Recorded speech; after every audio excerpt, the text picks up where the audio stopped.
बिस्मिल्लाहिर्रहमानिर्रहीम। अस्सलाम वालेकुम व्यूअर्स, कैसे हैं आप सब? आई होप कि सब खैरियत से होंगे। आज मैं आपके साथ बहुत ही रिफ़्रेशिंग, गर्मियों के लिहाज से एक बहुत ही ज़बरदस्ती मैंगो लस्सी की रेसिपी शेयर कर रही हूँ। इसके लिए हमने जो जो चीज़ें ली हैं सबसे पहले हम वो देख लेते हैं। मैंने यहाँ पर 2 कप या 1.5 पाव के करीब दही लिया है, जिसको मैंने फेंट कर अच्छे तरीके से रख लिया है। इसके साथ ही मैंने यहाँ पर 1 आम लिया है, उसको छिलका उतार के काट लिया है। अगर आम ना हो तो आप मैंगो पल्प भी ले सकते हैं। 1/3 कप के करीब आइस क्यूब हस्ब ज़रूरत ली है। दूध लिया है 1 कप और चीनी 3 टेबल स्पून। इलायची पाउडर है 1/4 टीस्पून या 2 इलायची लेकर उसके दाने निकाल कर आप पीस लें। और बादाम और पिस्ता गार्निशिंग के लिए हैं, टोटली ऑप्शनल है।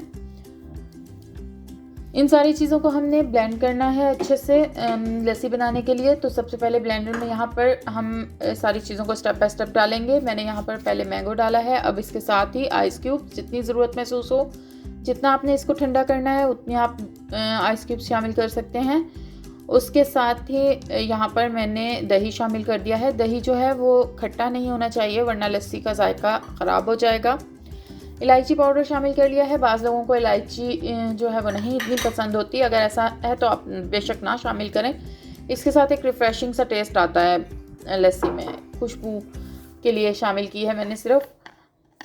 दूध शामिल कर दिया है, चीनी 3 टेबल स्पून। सब कुछ शामिल करने के बाद अब हम इसे 1 से 1.5 मिनट अच्छी तरह से ब्लेंड कर लेंगे। सारी चीज़ें अच्छे से ब्लेंड हो जाएं। जब सब कुछ अच्छे से ब्लेंड हो जाए तो बस लस्सी हमारी बन के बिल्कुल रेडी है और हमें कुछ भी नहीं करना है। अब हम इसे ग्लास में सर्व कर देंगे। जितनी चीज़ें हमने यहाँ पर ली थी, इससे 3 ग्लास लस्सी बनकर हमारी रेडी होगी। अगर आपको बहुत ज़्यादा थिक लगे तो आप थोड़ा सा दूध और शामिल कर सकते हैं, 1/4 कप के करीब। बस यहाँ लस्सी हमारी बन के बिल्कुल रेडी है। मैं इसे ग्लासों में डालूंगी, सर्व करूँगी। ये बहुत टेस्टी लगती है, बहुत रिफ़्रेशिंग, बच्चों बड़ों सबको पसंद आती है। आप एक बार इसे ज़रूर ट्राई कीजिएगा गर्मियों में। बादाम और पिस्ते से थोड़ा सा गार्निश कर लूँगी। अगर आप नहीं पसंद करते हैं इसमें तो बेशक ना डालें। अगर आपको वीडियो अच्छी लगी हो तो लाइक और शेयर करें। चैनल को सब्सक्राइब करना बिल्कुल भी मत भूलिएगा और चैनल को सब्सक्राइब करने के बाद बेल आइकॉन ज़रूर दबाएं ताकि हर आने वाली वीडियो का नोटिफिकेशन आपको मिल सके। Thanks for watching. अल्लाह हाफिज़।